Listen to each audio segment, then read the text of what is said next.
to Jewish people, so then he is liable for death because he stepped out of his relationship and he tries to have a relationship which doesn't pertain to him. Let's understand this on a deeper level, and we'll see that this is actual explanation for the entire Torah, for the entire parsha, that we find this week.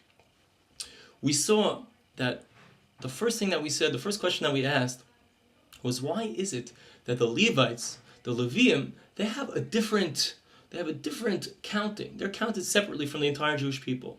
And we also pointed out that the Levites, they are needed to be a buffer zone between the Jewish people and the Mishkan.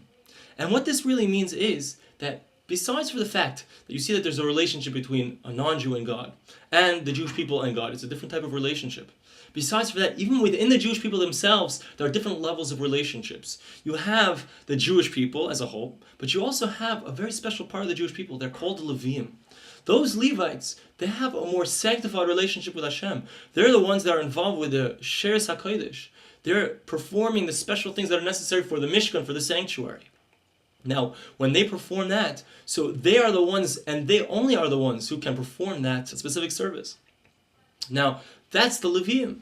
Now, what happens if a Jew, a regular Yisrael, a regular Jew tries to perform that service, he steps out of his bounds, v'lo yeh ketzef.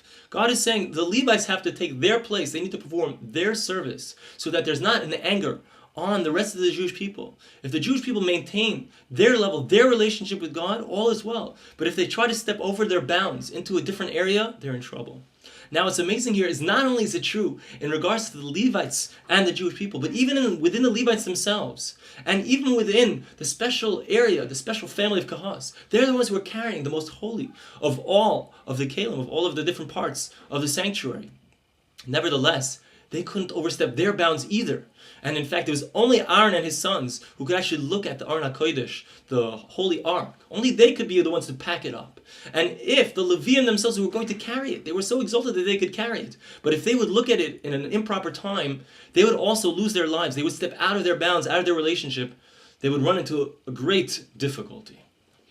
So we see that there's different gradations, different levels, and it's essential, in the Torah, it's essential to understand that we need to stay within the bounds of our relationship. And it's amazing because if we indeed use our relationship to its full extent, so one could think, well, this one is different, this one is not as close to Hashem, this one's relationship is not as intense. It's not true.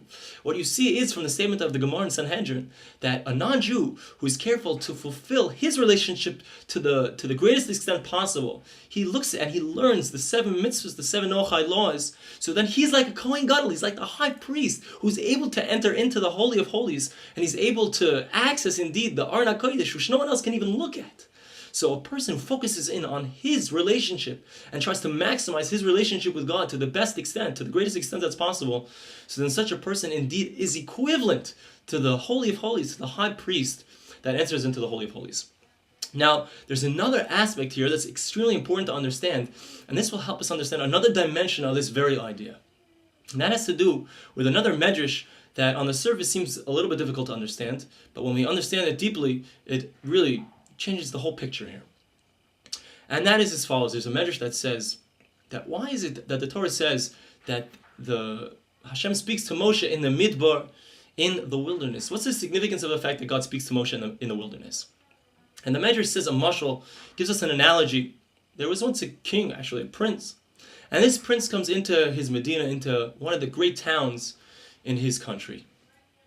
And the people from this great town is a very big metropolis, and they come out and they see the prince, and they're so scared of the prince, they feel so, they're overwhelmed by the fact that this prince has come. They run away, they can't handle looking at the prince. The prince sees that they've left, and he goes on to another town. He comes to a more rundown area of his province.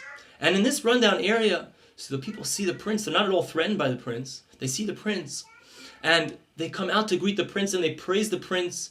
And the prince is so impressed with these people. He's so impressed with their honor for him that he says, this is where I want to place my offices. This is where I want to have that place where I'm going to interact with the people. Because I see that these people are extremely humble and they want to interact with me.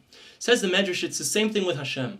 Hashem said when he came to the Yam, when he came to the ocean, it's interesting the choice of an ocean, I'll explain that in a moment, but it says that when he came to the ocean, it says, Hayam ra'ah vayanos. When the ocean saw, it ran away. completely fled. Just like when the prince came into the large metropolis, they ran away, they couldn't handle it. And the ocean is a place of a tremendous amount of life. It's a tremendous amount of diversity. However, when Hashem came to the wilderness, when he came to the Midbar, where there's no life, where there's no separateness, where there's no Eigenkeit, there's no sense of oneself in a certain sense. So that's where Hashem decided that he wanted to place his Mishkan, he wanted to place his Ohel Moed, he wanted to place his presence and interact with the Jewish people, speak to Moshe, and speak to the Jewish people. Now, what the deeper lesson of this is actually contained in a Gemara Nedarim. The Gemara Nedarim says that when a person makes himself like a wilderness, that he makes himself completely humble in regards to everyone that he sees. The Torah is given to him as a gift. Now, what this means is that in order for a person to have a relationship with Hashem, if a person lives in this great metropolis, he thinks he's so wonderful, he's so great, he's like that yam, full of life, full of separateness. So then Hashem says, Hayam ra'ov hayanois. When there's a lot of gaiva, when there's a lot of eigenkeit, of thinking that you're great, that's not a place where Hashem can develop his relationship with you. However, if you make yourself into a midbar, into a wilderness, you make yourself very humble, so then that's a place where Hashem is going to rest his Shekhinah, is going to place his presence, and is going to create a relationship with those people.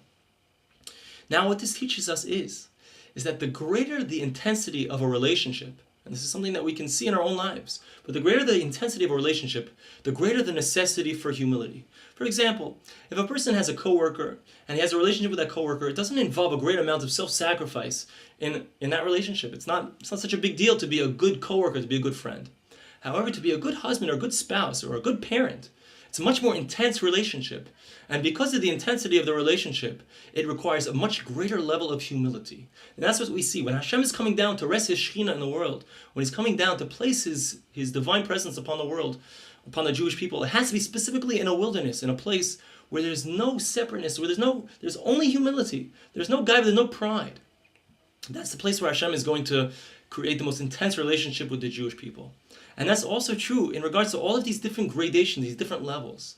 The more a person is connected to Hashem, if it's just a regular Jew, so he has a certain level. But when you're nichnas into a greater relationship with Hashem, a greater intensity, if someone's a Levite, so then he has to have a certain level of humility. And the highest level of humility is the Kohen Gadol, the high priest. And if a person enters into a place where he doesn't belong, so then he enters into a tremendous danger, into a place of death. Now what's amazing is that we find that you can transfer levels. Where do you see you can transfer levels? Of course, a Jew can't become a regular Jew. If he's not from the tribe of Levi, he can't become a Levite. And a Levi can't become a Kohen. You can't increase in your intensity of relationship. But there's one place that you can. And that place is if a non-Jew wants to enter into a greater relationship, besides for just having the 7 mitzvahs, the 7 nochad laws, if he wants to become a Jew, he has the opportunity to take on 613 laws. But what happens? There are 3 different conditions that a person needs to take on if he decides he wants to become a Jew. The first condition is, if he's a male, so he has to have a circumcision, he has to have a bris. The second condition is he has to be taivala, he has to go into the mikvah, the special ritual bath. The third condition is he needs to accept upon himself all of the mitzvahs, all the commandments of the Torah. So what you see is, if you want to enter into a more intense relationship with Hashem, so you have to develop a greater sense of humility.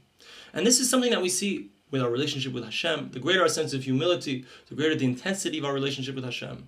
The more we want to enter into an intense relationship, the more we're required to have a greater humility. This is also true in relationship to our relationships, in relation to our relationships with our family, with our close family. The greater that relationship, the greater the intensity of the relationship, whether it's a spouse, whether it's a child.